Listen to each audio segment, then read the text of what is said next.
Hoje nós teremos sim um estudo feliz, assim como a Hilda falou, são muitas notícias negativas que o mundo traz para nós, mas a Bíblia vai trazer para nós hoje uma notícia muito positiva, tá bom? Muito bonita. Nós vamos falar do Evangelho. Nós vamos falar, na verdade, o tema é o Evangelho dentro dos Evangelhos. Eu vou explicar no meio do caminho. A síntese do Evangelho, o resumo do Evangelho.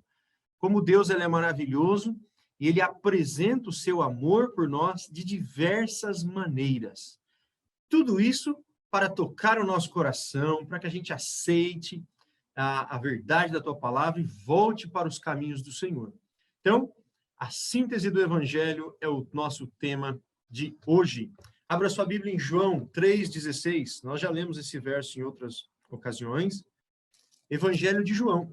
Hoje nós não vamos nem ter slide, só direto aqui na Bíblia e ouvindo a voz de Deus por meio da sua palavra.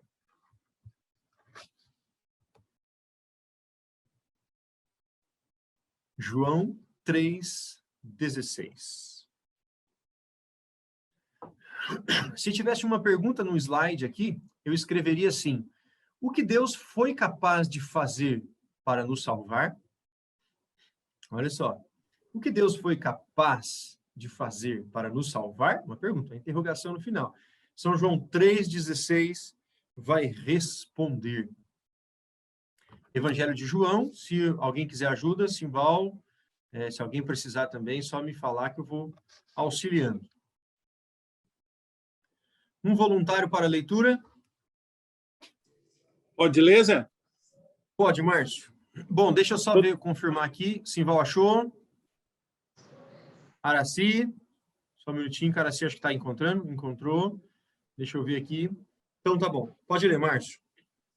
Diz assim: de fato, Deus amou tanto o mundo que deu o seu Filho único para que todo o que nele crer não pereça, mas que tenha a vida eterna.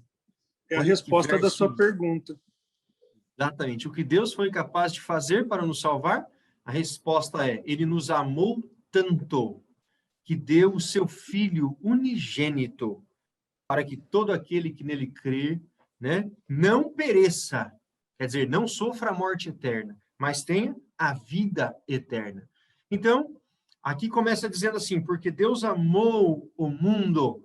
Quando fala que Deus amou o mundo, o que ele está querendo dizer? Ele amou o planeta, o globo, a terra? Não, as pessoas. Deus ama as pessoas. E hoje nós vamos ver nesse estudo quão grande é o amor de Deus.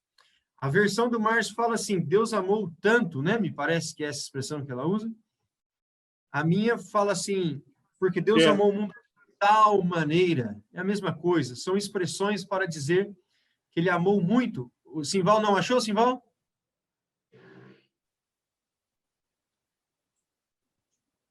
Eu achei, Eliseu, só achei o João errado. Agora que eu vi Você está lá no primeiro João.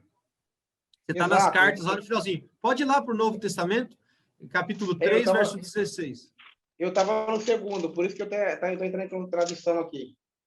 Já achei aqui. João 3, 16.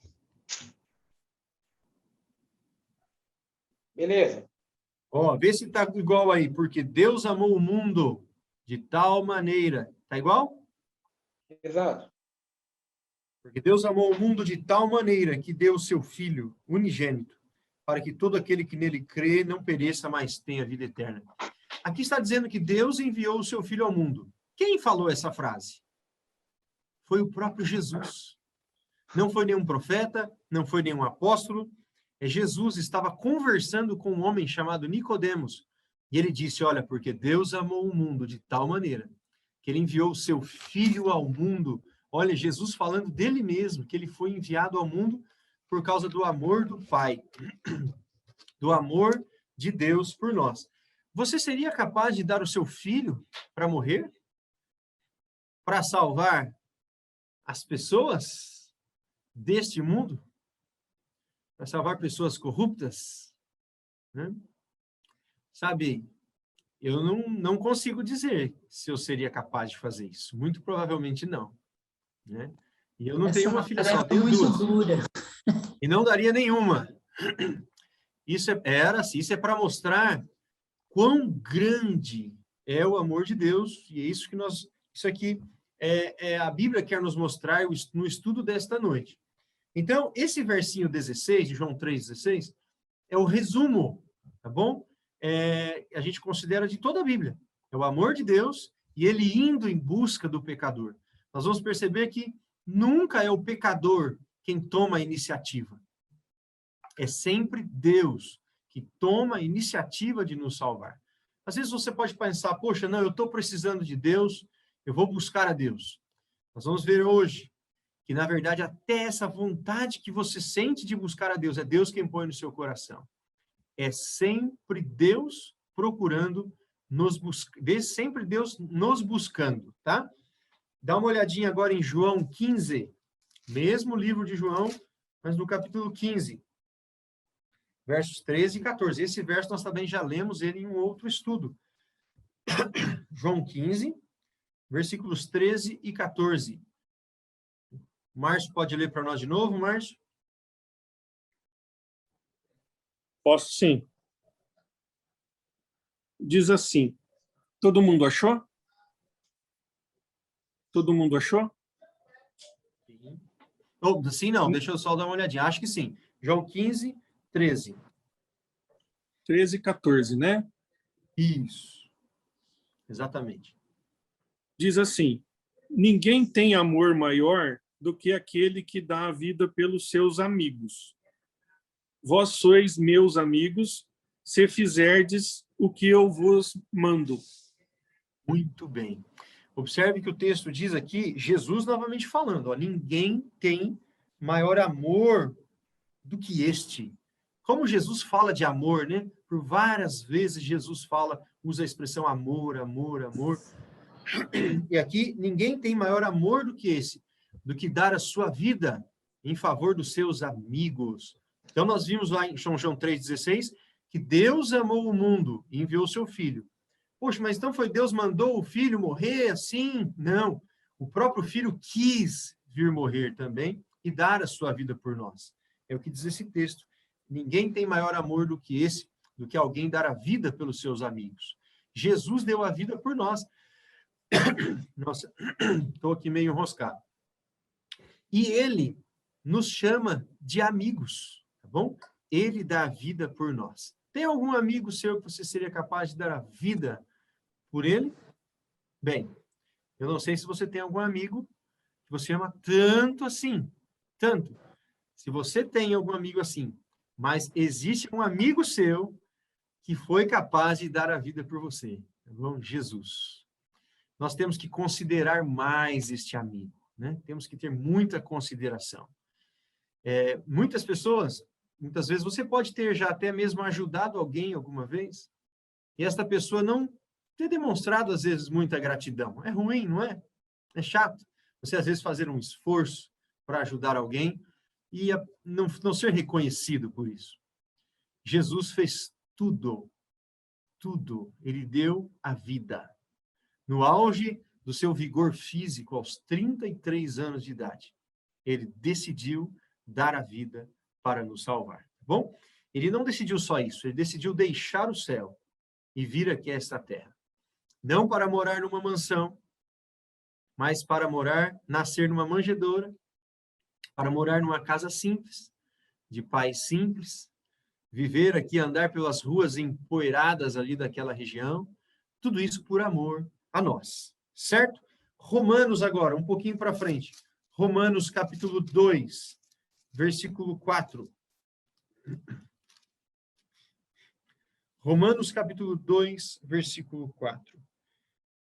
Se tivesse uma pergunta agora para a gente responder, Romanos está um pouquinho para frente. Você estava em João, vai passar Atos, depois Romanos. É para o lado direito, de onde você estava. João, Atos, Romanos. Se tivesse uma pergunta agora, a pergunta seria a seguinte: o que nos conduz ao arrependimento? O que nos conduz ao arrependimento? A resposta está nesse verso. Já achou, Simval?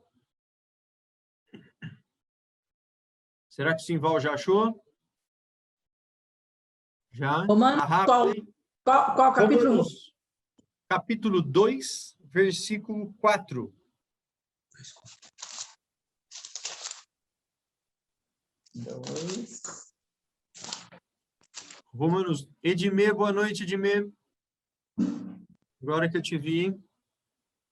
Claudinei, eu já te cumprimentei, Claudinei.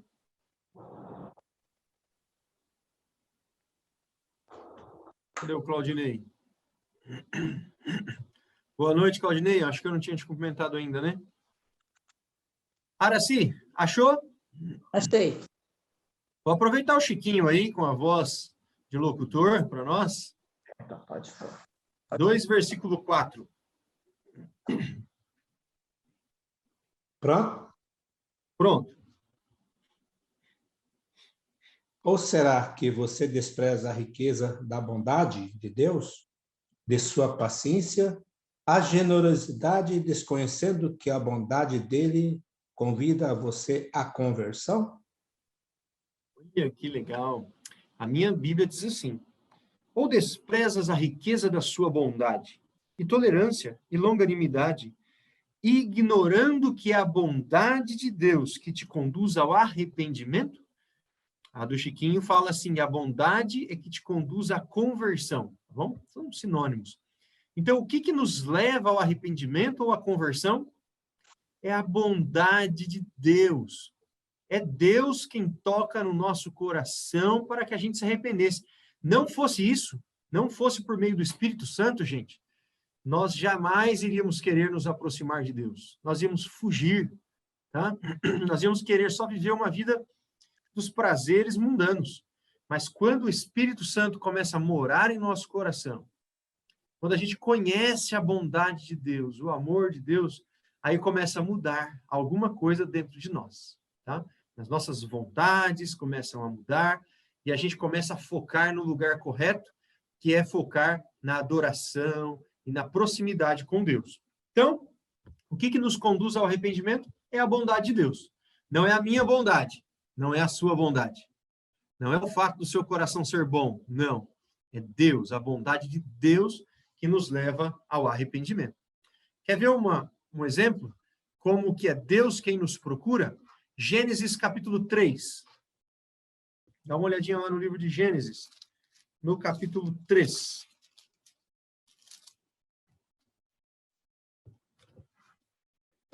Gênesis, lá o primeirinho livro da Bíblia. Esse é facinho. Capítulo 3, verso 9.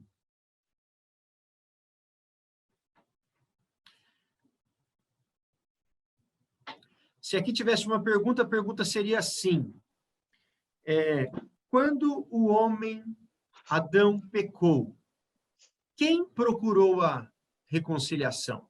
O homem ou Deus? Quem tomou a iniciativa? Vamos lá, quem gostaria de ler? Gênesis 3, verso 9.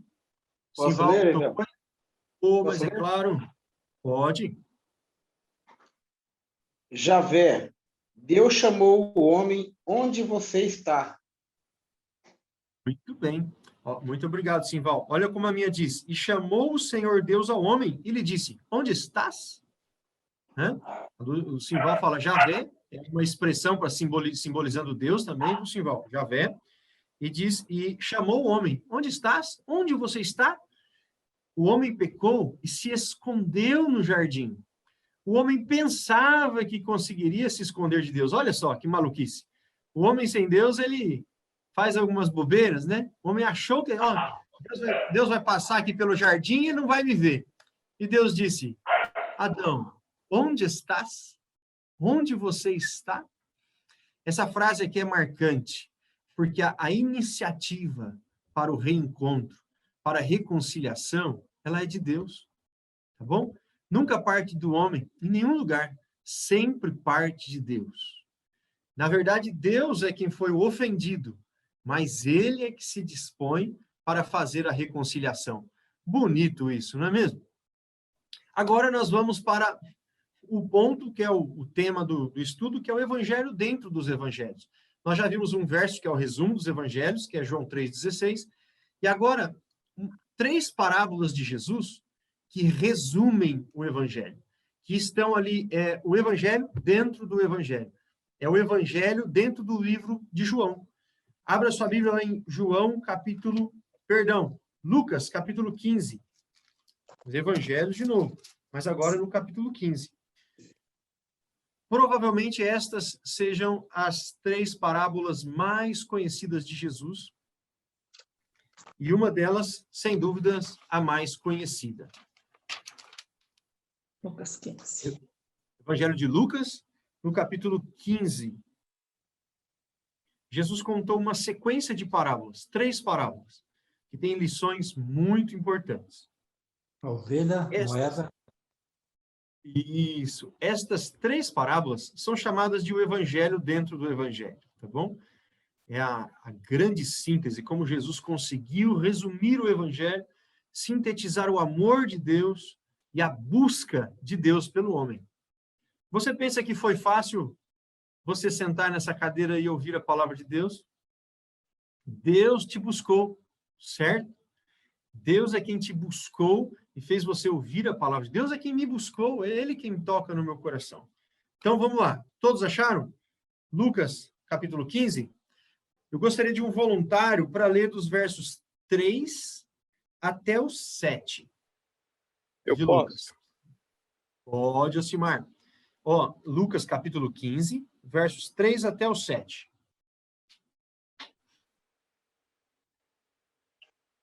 Pode Diz ler, Ocimar. assim: Então lhes propôs Jesus esta parábola: Qual dentre vós é o homem que, possuindo 100 ovelhas e perdendo uma delas, não deixa no deserto as 99 e vai em busca da que se perdeu até encontrá-la? Achando-a, põe sobre os ombros, cheio de júbilo. E indo para casa, reúne os amigos e vizinhos, dizendo-lhes: Alegrai-vos comigo, porque já achei a minha ovelha perdida. Digo-vos que assim haverá maior júbilo no céu por um pecador que se arrepende do que por 99 justos que não necessitam de arrependimento. Muito obrigado, Ocimar. Vejam só, essa parábola é muito bonita. Conta de um homem, um pastor de ovelhas, que tinha 100 ovelhas. A propósito, você lembra do estudo da semana passada, do último estudo nosso? Foi uma parábola também, a parábola do semeador, lembra? Uma parábola muito bonita. Mais uma parábola de Jesus hoje. Nós vamos ver, na verdade, 3. Esta foi a parábola da ovelha perdida. Um homem, um pastor de ovelhas, tinha 100 ovelhas. E o pastor de ovelhas, ele é diferente do boiadeiro nosso aqui. Tá? O nosso boiadeiro, aquele que cuida dos bois aqui, peão das fazendas, ele não desenvolve muito amor pelo boi, né? O fazendeiro, porque, na verdade, ele cria o boi para depois vender, comer a carne. O pastor lá naquela região, não, ele desenvolvia muito carinho pela ovelha, tá? Ele desenvolvia um relacionamento pessoal. Não sei se você já viu vídeos na internet, as ovelhas acabam conhecendo a própria voz do pastor, ele chama, elas vêm, é algo muito bonito. A ovelha é um animalzinho muito, como é que eu posso dizer, muito sensível no seguinte sentido, que ela não tem forças de reação diante de nenhum perigo. É um animal, está me fugindo aqui a palavra dele, mas muito dependente do pastor, exatamente. Passivo.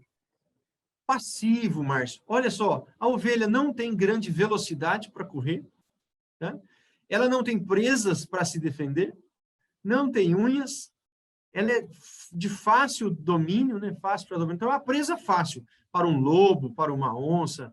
Ela é uma presa muito fácil. Então, ela precisa do pastor, e o pastor fica protegendo ele. Durante o dia, o pastor leva as ovelhas para os pastos, leva para os lugares onde tem água, e de noite protege todas elas em um lugar, em um aprisco, né?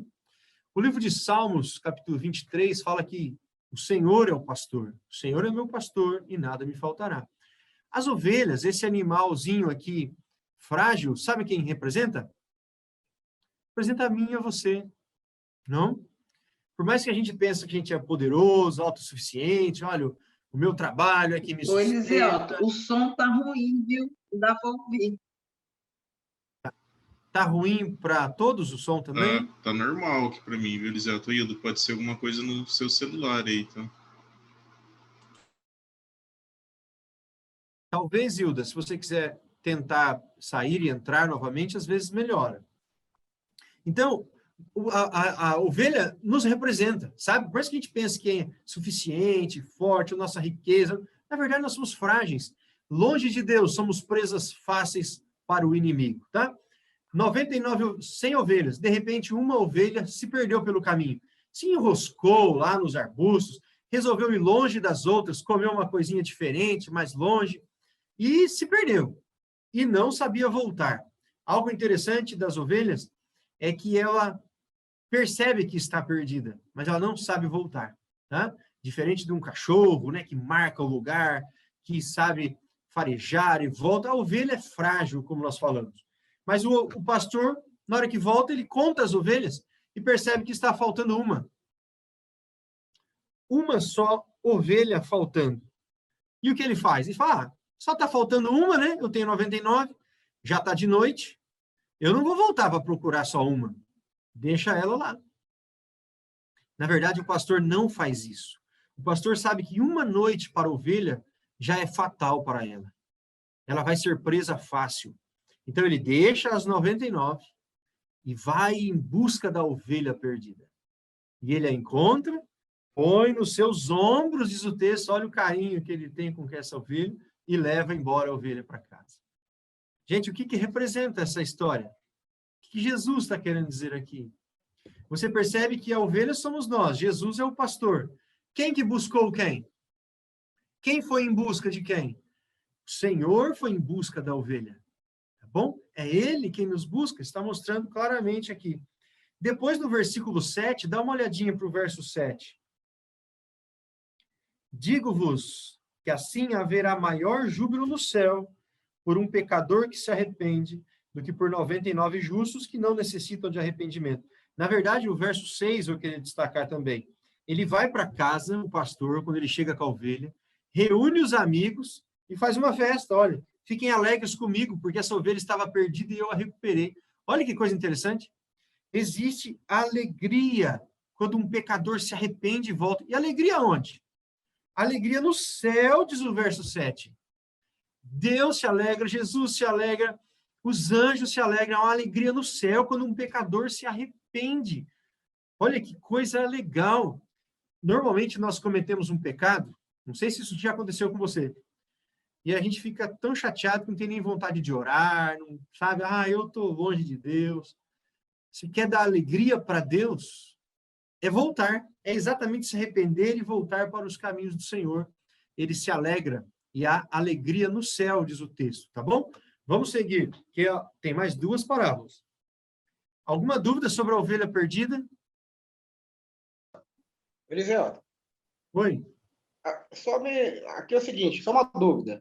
No 7, eu lhes declaro, assim haverá no céu mais alegria por um pecador que se converte do que por 99 justos que não precisam de conversão. Ele quis dizer o quê? Que já, esses 99 já são convertidos, é isso?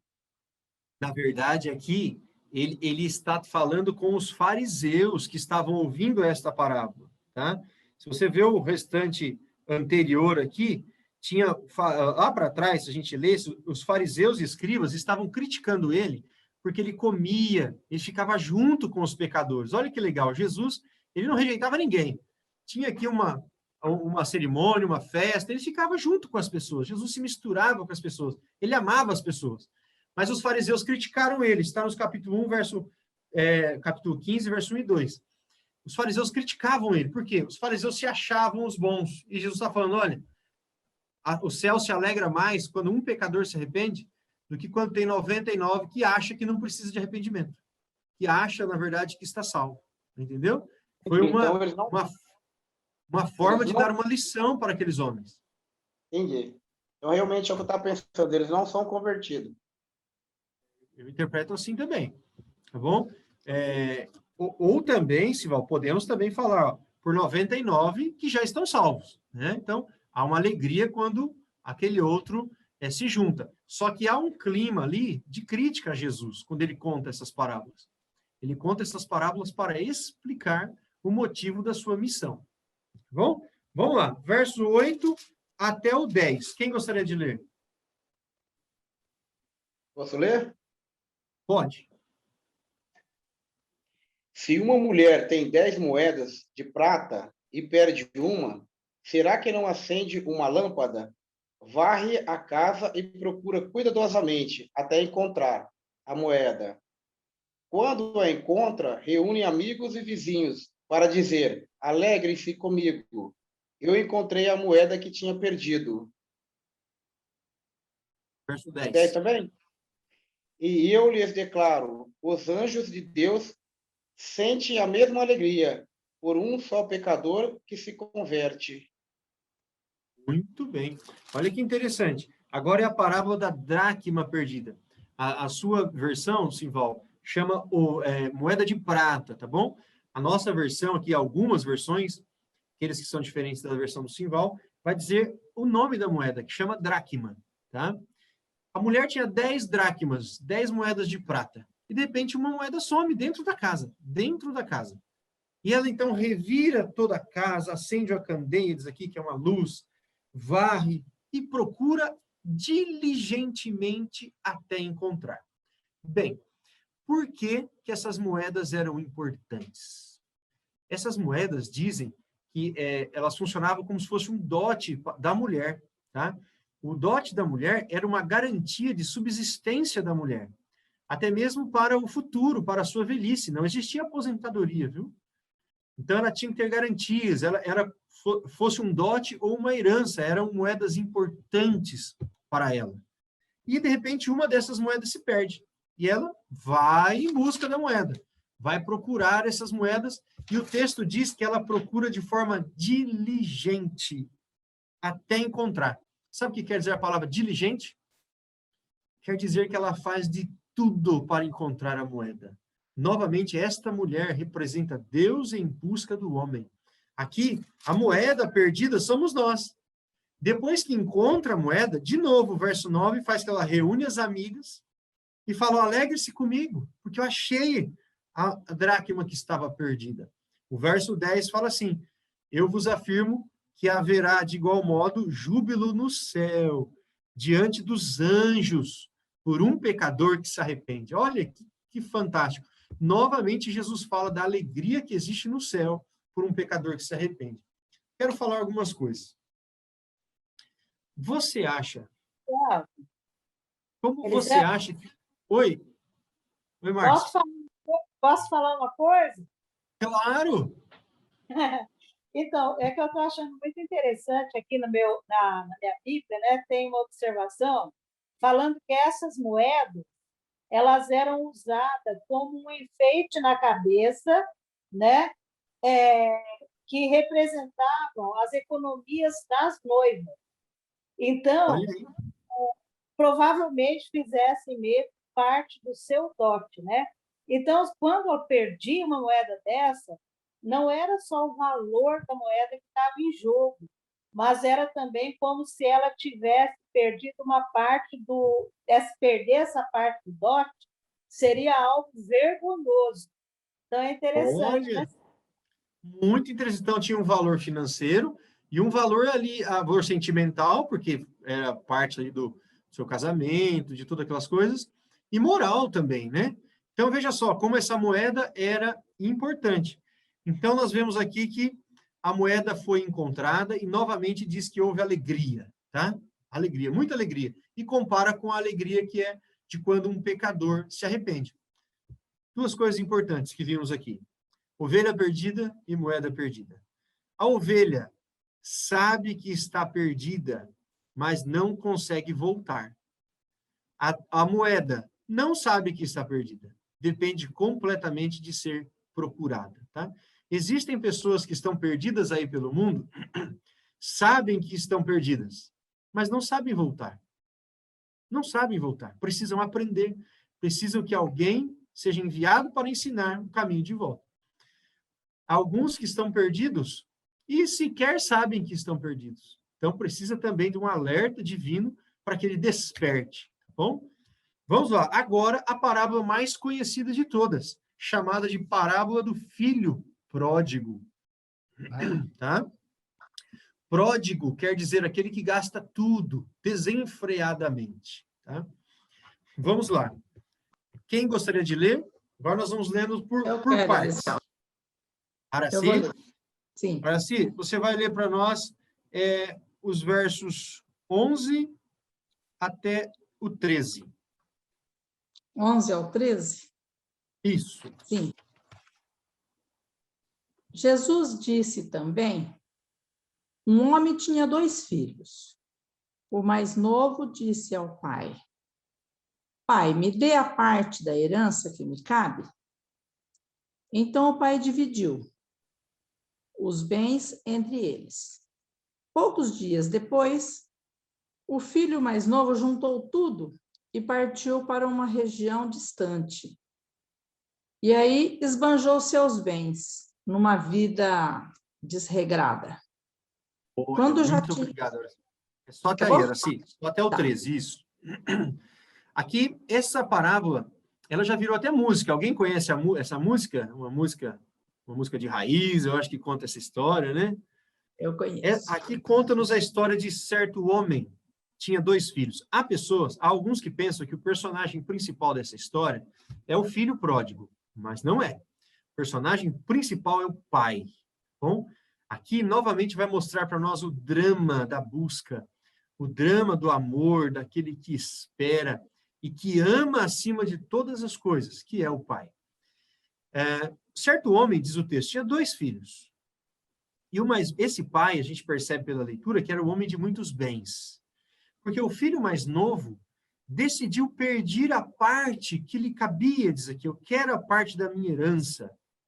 E logo ele recebeu a parte da sua herança e foi embora para uma terra distante. Tá? E lá, nessa terra distante, viveu, a minha Bíblia fala, dissolutamente, quer dizer, gozando os prazeres, gastando sem se preocupar que houvesse amanhã, vivendo ao dia com os dias, a vida como se fosse uma festa constante, prazeres, amigos, farra. Esta era a vida dele. Essa era a vida que ele queria. Ele queria viver o mundo, viver os prazeres do mundo e longe do pai. Ele queria ficar longe do pai, tanto que ele vai para uma terra muito distante. Uma terra distante. Pergunto para você, por que esse filho queria ir embora de casa, se em casa ele tinha de tudo? Um pai amoroso? Um pai rico? E ele quer ir embora de casa. Por que você acha?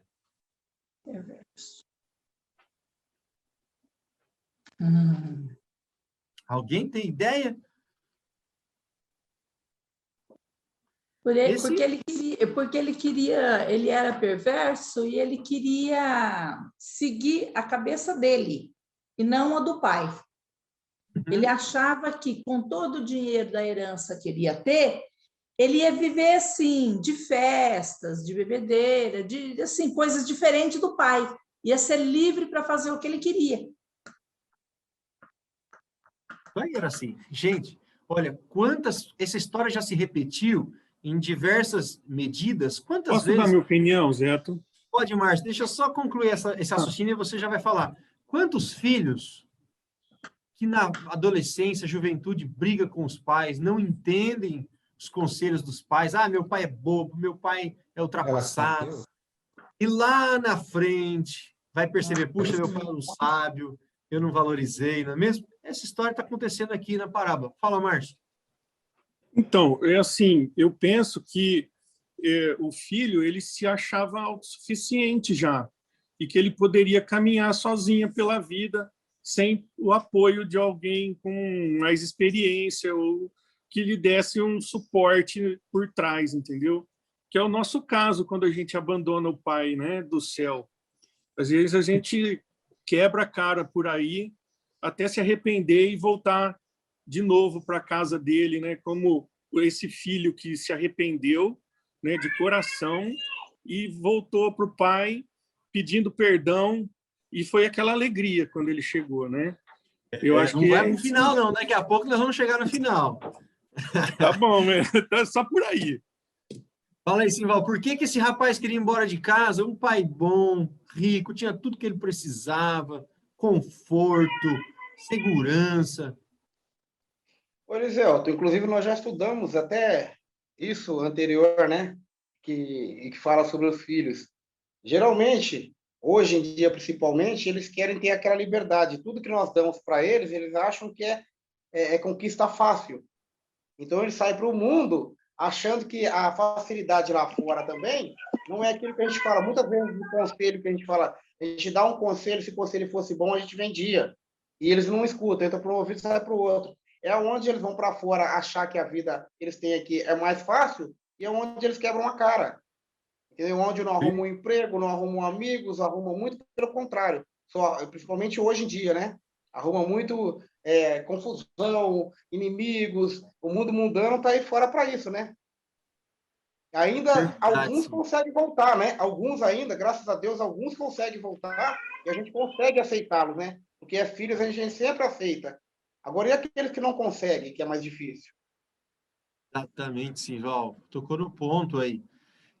O filho muitas vezes não valoriza o que o pai lhe dá, né, os conselhos, até mesmo os bens. Só um minutinho, Chiquinho, já te passo a palavra.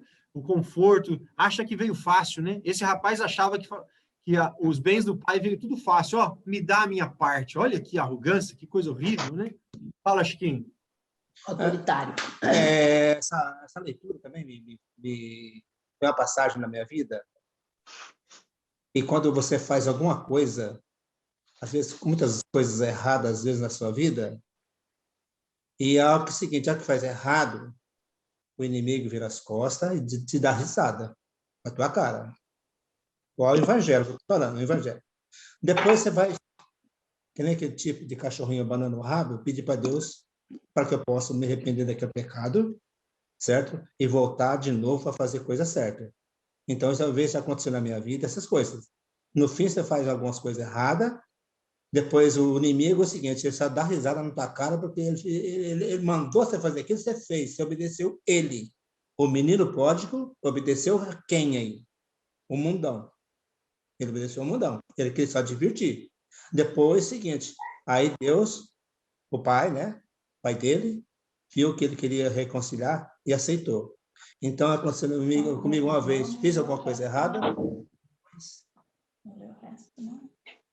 É verdade, Chiquinho, muito bem. Araci, vamos continuar a leitura? Ó, vimos que o rapaz pegou a parte da herança. Uma coisa, gente, uma curiosidade. Pais vivos precisam da herança para os filhos? Filho só tem direito à herança quando o Márcio está aí, o advogado está falando. Filho só tem direito à herança quando o pai morre. Sabia disso? Eliseu, Então, oi, Regina. eu queria dar uma opinião. E também pode ser que nem hoje o povo procurou as bênçãos de Deus, mas eles não querem se comprometer com Deus. Eles querem viver a vida conforme o mundo, né? E eles querem tudo que Deus tem para oferecer, mas não querem se comprometer com o Pai, né? Muito bem, Regina. Muito bem, Regina, exatamente.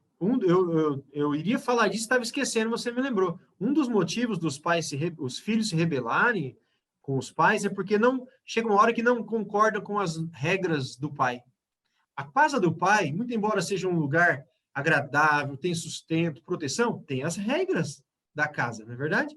E os filhos não querem as regras e agora escolhe isso daqui. Como eu estava dizendo, foi uma ofensa para esse pai o filho pedir herança com ele em vida. Quando o filho falou isso, ele está falando assim, olha, para mim eu quero que você morra, que o que importa são os seus bens. Olha que ofensa grave. Mas esse pai é tão bondoso, que ainda assim ele concedeu a parte do menino e ele foi embora para uma terra distante. Vamos ver o que aconteceu? Araci, que está lendo, né, Araci? Estou. Lê para nós versos 14 e 15. Quando já tinha gasto tudo, houve uma grande fome naquela região e ele começou a passar necessidade. Foi então que um dos habitantes da região que o mandou para o seu campo a fim de cuidar dos porcos. Continua? 16 também, 16. Ele queria matar a fome com a comida daqueles porcos, mas ninguém lhe dava nada, nem aquela comida. Olha o que aconteceu. Acabou o dinheiro acaba, viu, gente? Dinheiro, se a gente não cuidar dele, acaba. Até cuidando, às vezes acaba, né? Imagina esse rapaz foi para lá, vivendo só de festas, farra, uma hora, o dinheiro acabou. Ele não percebeu. E na hora que acabou o dinheiro, o que aconteceu com os amigos? Sumiu. Sumiu, junto com o dinheiro. Acabou o dinheiro, acabou o amigo. A ilusão da vida. E as festas? Agora, não tinha mais festa para ir, não tinha dinheiro mais para gastar, não tinha amigo para socorrer, e o pai estava longe. Agora, de encontro com o mundo cruel. É o que o Chiquinho falou agora há pouco. O diabo arrasta a gente para longe de Deus e depois pisa no pescoço. O que aconteceu com esse rapaz? Ele chegou numa situação tão difícil. Aquele moço rico, jovem rico, né? Chegou numa situação tão difícil que ele procurou alguns cidadãos daquela cidade. Veio uma crise, diz aqui o texto, e ele começou a trabalhar cuidando de porcos. Ele trabalhava num chiqueiro. Sabe que não tem problema nenhum. Às vezes tem pessoas que exercem essa função simples, né, de cuidar de porcos. Não tem problema. Mas para ele era uma humilhação muito grande. Primeiro, porque ele era rico e agora estava pobre, miserável. Segundo, porque ele era judeu. Judeu não cuida de porcos. Sabia disso? Judeu não come porco, judeu não cuida, não cria porcos. É chamado de abominação para o judeu. Então ele estava sendo... Quando Jesus contou essa parábola para os fariseus ouvirem, ele estava dizendo que esse moço chegou no fundo do poço. Tá? A maior das humilhações. As pessoas até faziam assim, ai, nossa, né? Ele fez isso, chegou nessa situação. Sabe que o pecado cobra caro da gente. O pecado cobra caro. E estava cobrando o preço deste rapaz. Araci, versos 17 até o 19. Então, caindo em si, ele disse: quantos empregados de meu pai têm comida de sobra, e eu aqui morrendo de fome? Vou me levantar, ir até meu pai e direi: papai, pequei contra o céu e contra o Senhor. Já não mereço nem ser chamado de seu filho. Trate-me como um dos seus empregados. Olha só, gente, que texto, né? Que história. O verso 16, eu esqueci de falar, ele tinha vontade de comer a comida dos porcos, diz o texto. Só que nem isso eles deixavam ele comer. Eles consideram, a população daquela região considerava ele de menor valor que os porcos. Olha que valor que ele tinha. Sabe? Para o mundo, esse rapaz não tinha valor nenhum mais. Nenhum. E ele, então, diz o verso 17, caiu em si. Então, caindo em si. Sabe o que quer dizer essa expressão? Aqui é o ponto da virada. Virou a chavinha, né? Usando a expressão moderna da moçada, virou a chavinha na cabeça dele. Ele se tocou do tamanho da bobeira que ele havia feito. Montou nele, montou. Né? Olha-se, caindo em si, ele disse, quantos trabalhadores do meu pai têm pão com fartura lá, e eu aqui morrendo de fome. Quem me dera eu fosse um empregado lá na propriedade do meu pai. Os empregados do meu pai são muito melhores tratados do que eu sou aqui. Só que aí, essa expressão aqui de sofrimento, o sofrimento é bom ou é ruim, gente? O sofrimento é bom ou ruim? É ótimo para o ser humano, só assim que ele aprende. Olha lá, viu? Ai, ai. O sofrimento, ele é o melhor dos professores. Eu acho que depende do ponto de vista. Oi, Regina. Regina falou alguma coisa? O sofrimento ajuda a amadurecer. Fala, Márcio. Não, que depende do ponto de vista, desculpa, né? Márcio. Desculpa, Márcio. Eu acho que eu cortei a Regina. Ia falar mais alguma coisa, Regina? Não, Eliselto, já falei. Ah, ótimo. Então tá bom. Pode falar, Márcio. Eu falei que depende do ponto de vista, que quando a gente sofre e se converte, né, antes da conversão, ele é uma coisa boa. É verdade. Entendeu? Ele faz a gente enxergar aquilo que nós estamos perdendo, certo? Não se convertendo, não ouvindo a palavra, não seguindo aquilo que nos é ensinado pela Bíblia, entendeu? É isso aí. Isso aí. Fala assim, Val. Você ia falar alguma coisa? Eu acho que sem o sofrimento você não está vivo, na realidade, né? Porque o sofrimento é um aprendizado. Você sofre para aprender. Você só tem que saber administrá-lo, né? Ou para o bem ou para o mal. Então, o sofrimento te traz todos... Eu, pelo menos, quando estou sofrendo, eu coloco uma atitude assim, parece que traz a realidade, você volta para a realidade. O sofrimento traz para mostrar para você o que você está errado. O sofrimento é um professor, né? Para o sábio, o sofrimento é um professor. O texto diz que ele caiu em si. O ponto da virada veio com o sofrimento, né?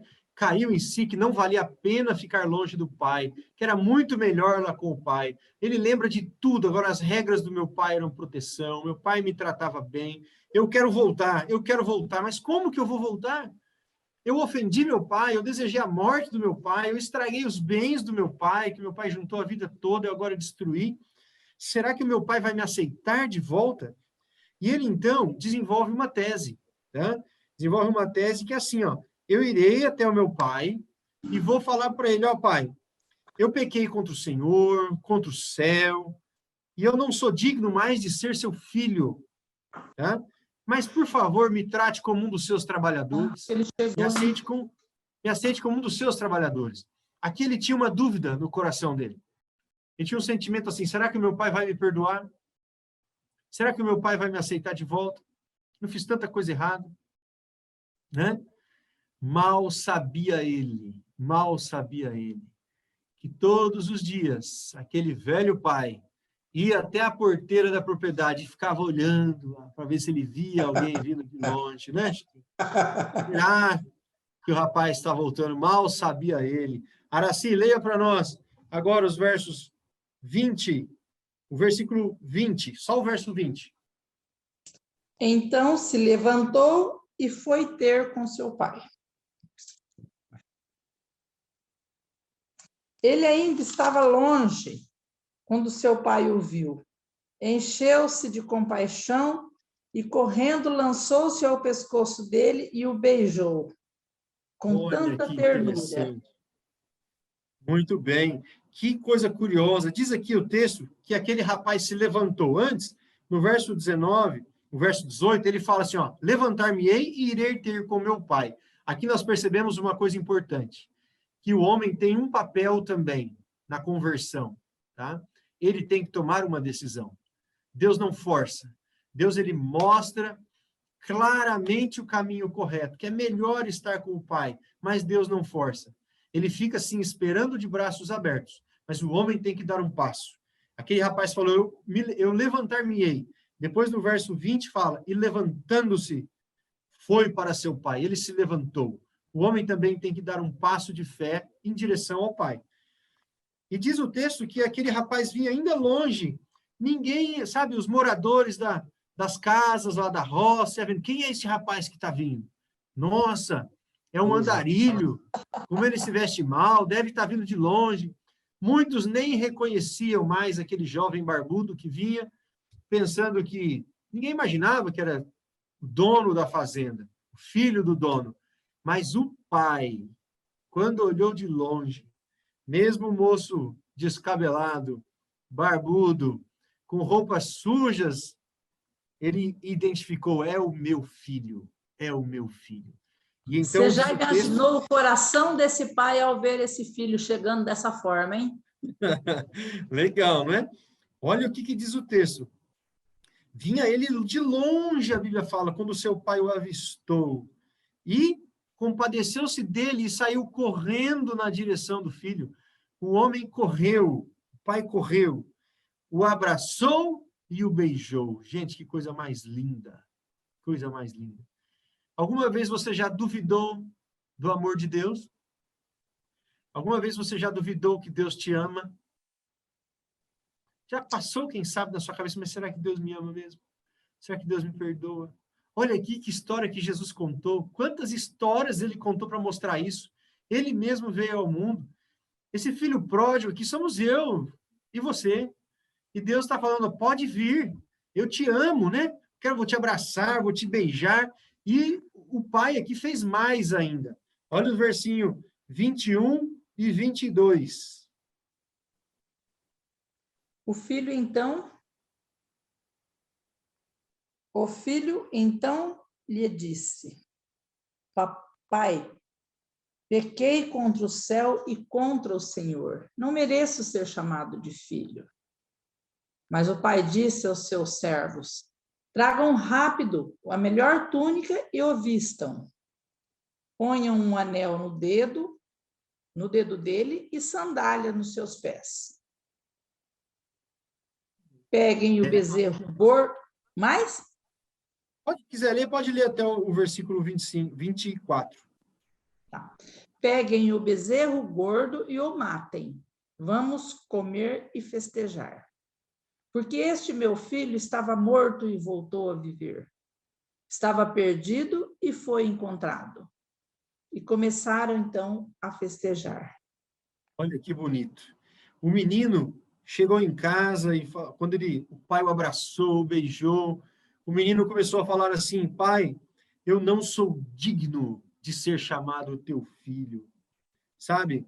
Essa expressão aqui, já não sou digno, é a nossa sensação que nós temos quando nós pecamos, né? Uma sensação de indignidade. E, na verdade, nós somos indignos mesmo. Só que o nosso valor, ele não está nos nossos atos, nos nossos erros. O nosso valor está na nossa origem, tá? Está no nosso Pai. É o valor que Deus nos dá. Assim, estudando essa história, nós percebemos que o valor de um ser humano é muito grande. E não depende do que eu faço, do que eu deixo de fazer, eu não perco o meu valor. Eu quero que você lembre que as pessoas daquela terra não davam valor nenhuma mais para esse rapaz. Mas o pai aqui, para o pai, ele tinha todo o valor. Tinha mais valor do que toda a sua propriedade.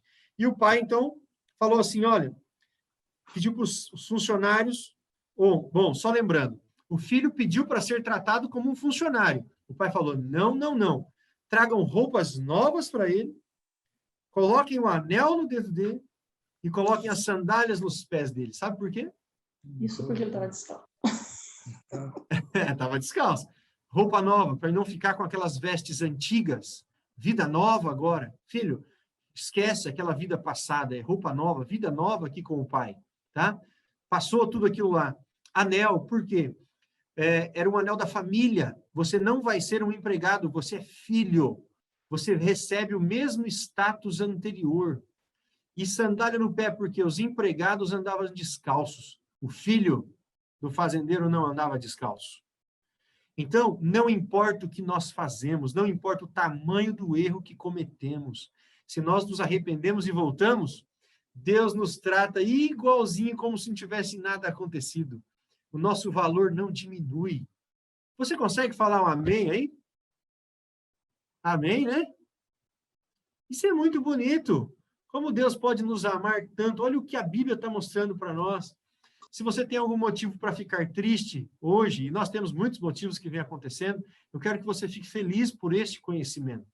O conhecimento de que você é amado. Mas amado não pouco, muito amado. Tá bom? E que nós precisamos dar um passo em direção ao Pai. Eu nunca vi alguém que decidiu entregar a vida nas mãos de Deus e que se arrependeu. Nunca vi uma pessoa assim. Olha, na próxima quinta-feira, nós já estamos terminando, nós vamos ler mais um versinho, mas na próxima quinta-feira nós vamos ter um estudo maravilhoso sobre a nova criatura em Cristo Jesus. Nós vamos fazer um estudo do batismo. O batismo é o estudo mais bonito que tem, porque a vida nova é onde a pessoa nasce para uma nova vida. O batismo não é uma prisão, o batismo é uma liberdade, é uma libertação. É aquele que voltou para os braços do Pai. O Pai o recebeu e agora ele recebe roupas novas, anel de filho e sandália nos pés. Bonito, não é mesmo? Vamos ler mais um versinho. Oi? Só para concluir aqui, até um desabafo. Isso aqui, para mim, essa lição de hoje foi maravilhosa, cara. Amém. Ela serviu para mim para caramba. Por quê? Eu ouvi isso do meu filho, que estava desgarrado, tal, não sei o quê, né? E eu até vou pegar aqui, separei aqui, que eu vou ler para um outro filho meu, que é quase a mesma história.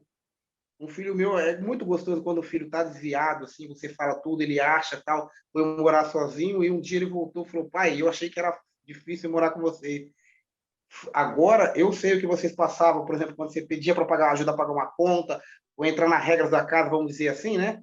E eles achavam que era ruim. Mas é muito gostoso quando você volta e ouve um negócio desse. E foi o que me lembrou tudo aqui, me deu até um negócio legal, né? E eu tinha um outro também que falava, você protege muito aquele e tal. Porque eu não acredito que você gosta mais de um filho, de um ou do outro, mas é muito gostoso você... São gêneros diferentes, né? E eu vou tentar pegar isso aqui e ler para os dois.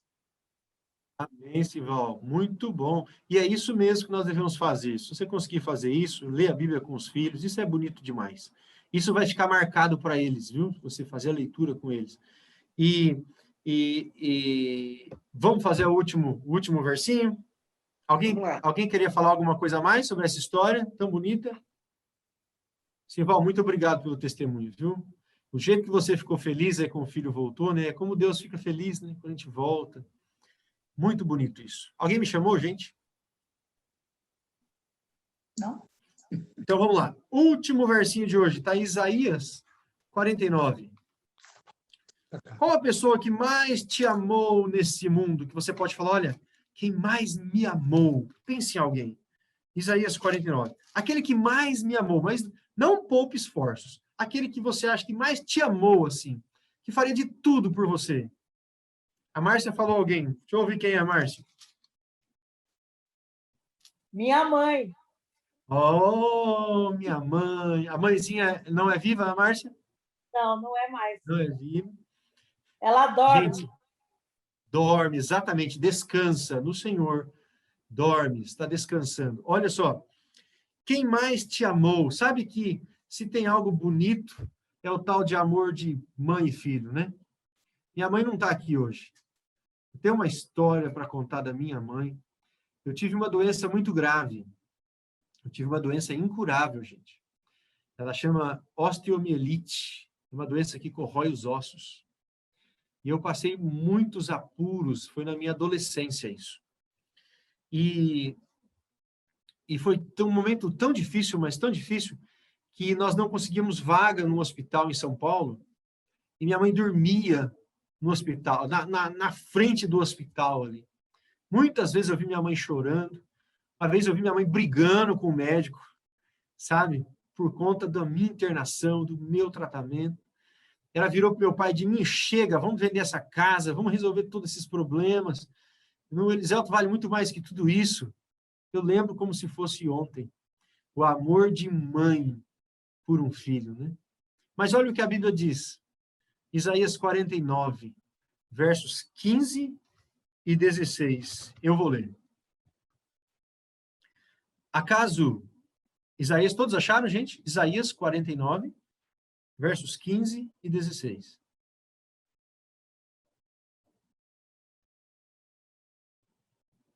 Acaso pode uma mulher esquecer-se do filho que ainda mama, de sorte que não se compadeça do filho do seu ventre?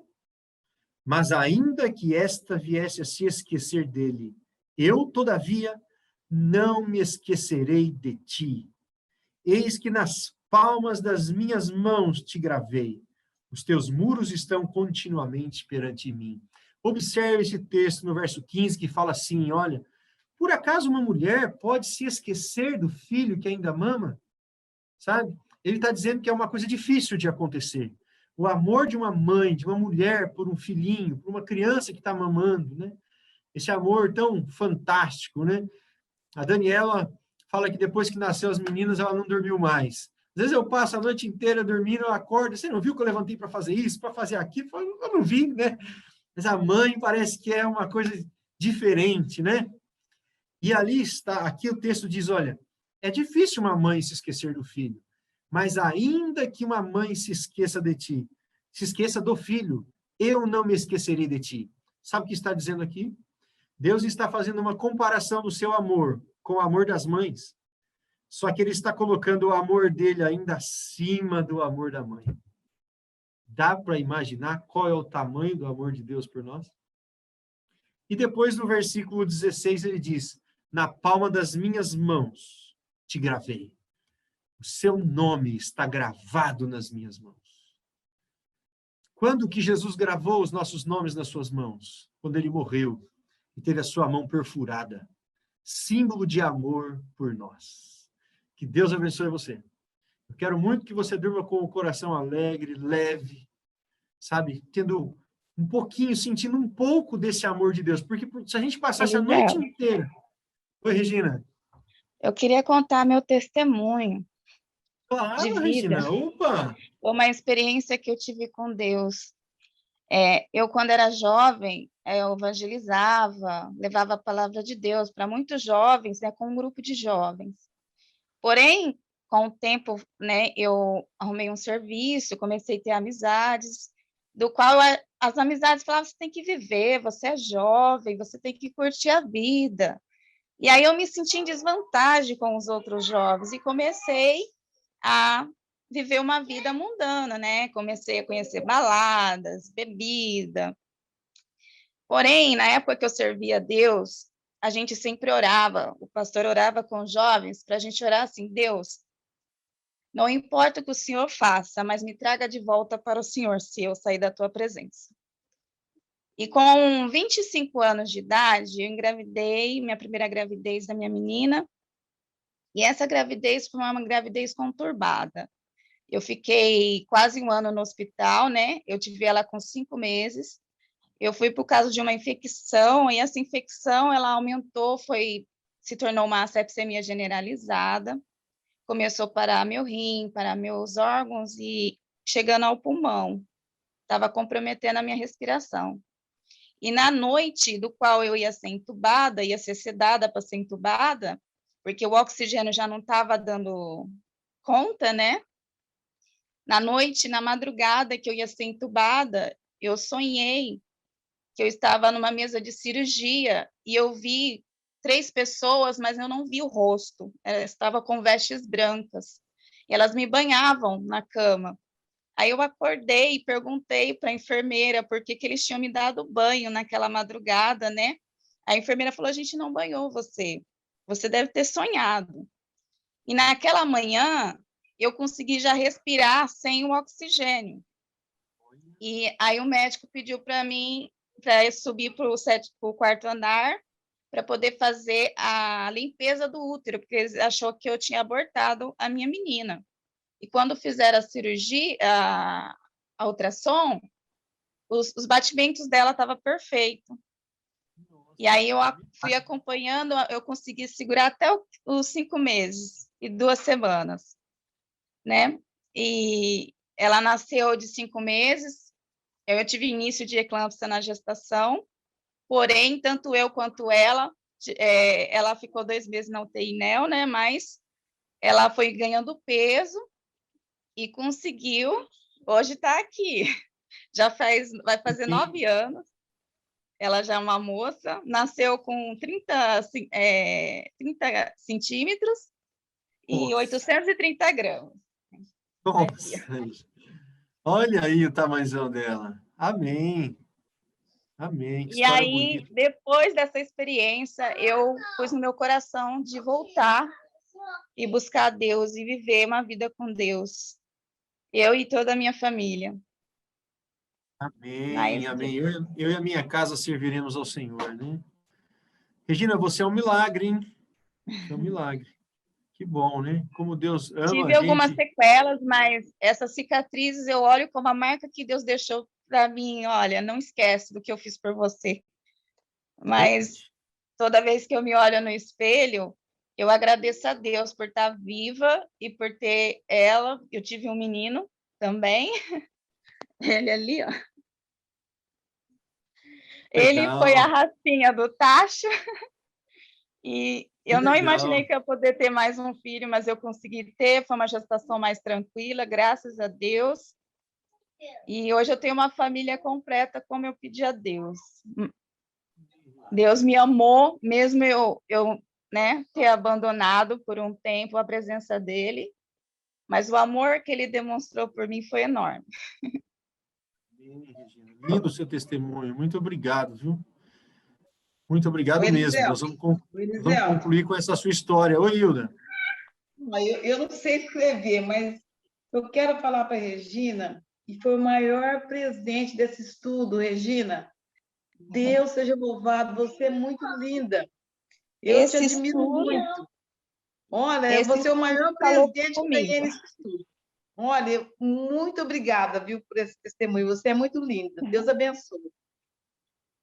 Amém. Que edifica a vida de todos, porque nós temos um Deus que nos ama demais, independente de quem somos, do que fizemos. Ele sempre está de braços abertos para nos receber de volta.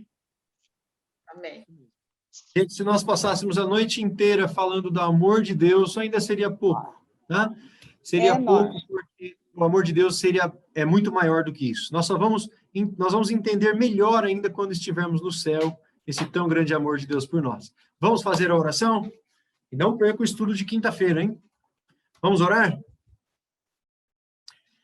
Senhor Deus, nosso Pai amado, muito obrigado, Senhor, por mais esta noite que passamos aqui juntos, distantes, mas unidos pela internet, estudando a Tua palavra.